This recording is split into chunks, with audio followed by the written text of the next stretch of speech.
No one remembers his name, but you do. November 1914. Somewhere on the muddy, frozen front lines of Belgium, a 25-year-old Austrian soldier catches a bullet to the chest. He bleeds out quietly in a trench. In our timeline, that man became Adolf Hitler. But what if he didn't? What if the story ended right there before it truly ever began? Today, on Parallel History Paths, we're exploring this alternate timeline. A world where Hitler died in World War I, never rose to power, and history carved a dramatically different path. In this timeline, Hitler is just one of millions who perish in the Great War. A footnote in a forgotten unit. No Mein Kampf. No beer hall putsch. Just a dead soldier amongst the rest. And yet, the conditions that gave rise to Nazism, they're still there. Humiliation from the Treaty of Versailles. Crushing economic depression. Deep-rooted anti-Semitism that predated Hitler by centuries. Without Hitler, the Nazi Party fizzles. But hatred doesn't need one man to survive. It finds a new vessel. Enter Gregor Strasser. In our world, he was overshadowed and eventually killed by Hitler. But here, in his absence, Strasser takes center stage. Strasser's version of nationalism is darker, more economically radical, and far more chaotic. He fuses socialism and far-right populism, rallying the disenfranchised. Under his leadership, the fractured far-right forms a new coalition, the National Workers' Front. Strasser's regime lacks Hitler's charisma and brutal efficiency. Germany plunges even deeper into despair. Political violence surges, factions split, and in 1936, Germany erupts in a full-blown civil war. On one side, Strasser's paramilitary is nationalist.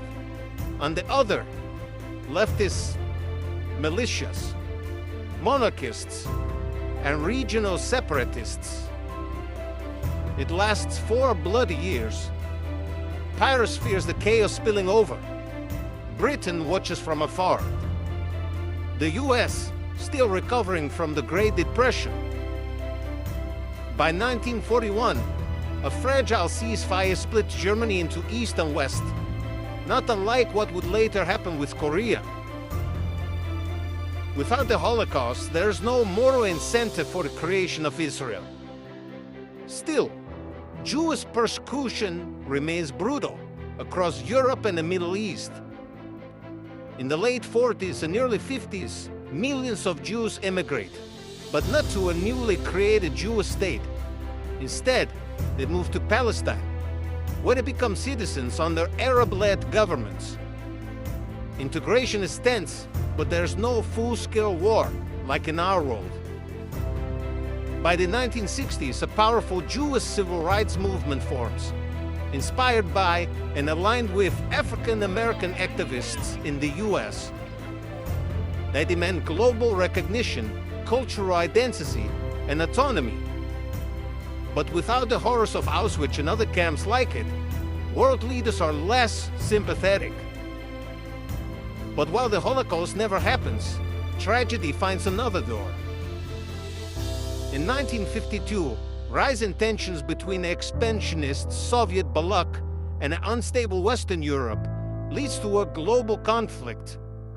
Not a world war, but close. Battles rage in Eastern Europe, the Middle East, and parts of Asia. Millions die. Without World War II, nuclear weapons were not yet invented, but conventional bombs are developing at a quick rate and are used intensively. The world emerges scarred, but unified in one cause: Never again. In the aftermath, science became humanity's shared mission. Instead of a Cold War, we get a scientific renaissance. In our timeline, space was a battlefield of ideology. Here, it becomes a symbol of unity. Without the Cold War, there's no moon landing in 1969. But in 1983, the first multinational crew steps foot on the moon. By 1995, humans land on Mars, not as Americans, not as Soviets, but as Earthlings. The lead astronaut is named Daniel Rosenthal, a physicist, child to Aaron and Bertha Rosenthal. In our timeline, they were killed in 1942 in a concentration camp in Poland. But in this timeline, Daniel grew up peacefully in a town outside of Prague, and his parents lived to see their son become the first human to set foot on Mars. It becomes a symbol of humanity that almost destroyed itself, but looked up instead. By the early 2000s, the global balance of power is different. The US never became the undisputed hegemon. Instead, power is shared across Europe, China, and a now stable Pan-African Union fueled by post-war reconstruction support. Germany remains divided but slowly reconciles. Jewish identity thrives in the diasporic centers like Buenos Aires, Johannesburg, and Jerusalem. Not as a nation-state, but as a cultural mosaic. Palestine is a thriving democratic republic, multicultural, diverse, fragile but hopeful. The debate over a Jewish state continues, but now it's fought with words, not war. Without decades of military intervention in the Middle East, the Islamic rule takes a different course. Iran transitions into a constitutional monarchy by the 1980s, balancing tradition with modern governance. Afghanistan spared the Soviet invasion, and American retaliation becomes a peaceful federation of provinces, known for its neutral diplomacy and education reforms. These nations, once seen as flashpoints, become stable, respected players in a new multipolar world. But history rarely leaves us in peace. On March 14th, 2011, the world watches in horror as a coordinated series of bombings and cyber attacks rocked Brussels, Belgium, the symbolic heart of European new unity. Nearly 27,000 people are killed, thousands injured, and the entire European digital banking infrastructure crashes for 3 days. The perpetrators, a radical techno-nationalist organization called Veritas Europa, a homegrown far-right movement that believes democracy has diluted Western identity. Their manifesto rails against globalism, multiculturalism, and what they call genetic decay. They operate in encrypted cells, radicalize online, and have no central leader. They are everywhere and nowhere.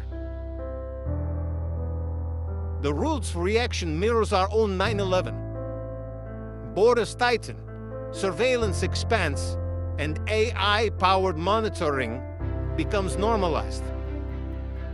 Civil liberties erode quietly, a new suspicion rises. Not of some outside actor, but of our own neighbors. In this timeline's 2025, the world is hyper-connected, highly efficient, and deeply cautious. Technology has advanced faster than trust. Every citizen in developed nations is assigned a unique digital behavior index, a constantly updating score based on online activity, spending, travel, and communications. It's not mandatory, but not having one severely limits your access to education, employment, or even public transport. The United States, still a powerful cultural force, is no longer the undisputed leader of the free world. That title now rotates, informally, among a coalition of nations.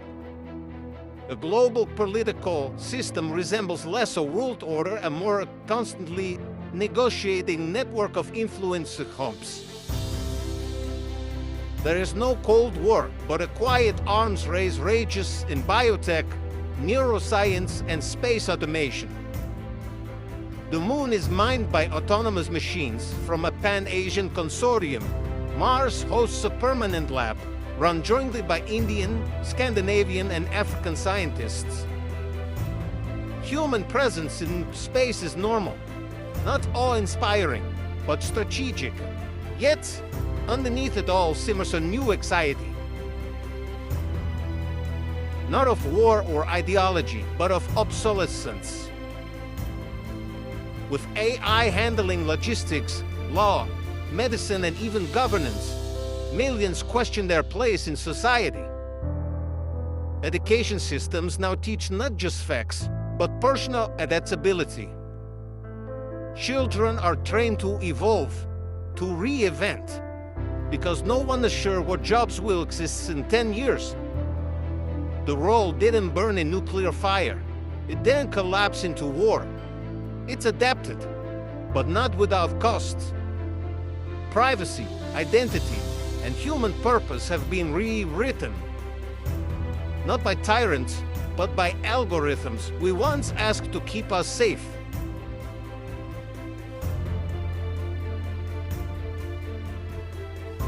So, what would the world look like if Hitler had died in a trench in 1914? In this timeline, the answer isn't peace. It's different pain, different triumphs, and a different kind of hope. History doesn't pivot on one man, but removing him, it shifts the canvas. Thanks for exploring this alternate timeline with us. If you enjoyed this journey, hit like, subscribe, and let us know in the comments what moment in history should we rewrite next. Until next time, this is Parallel History Paths, where history never stays the same.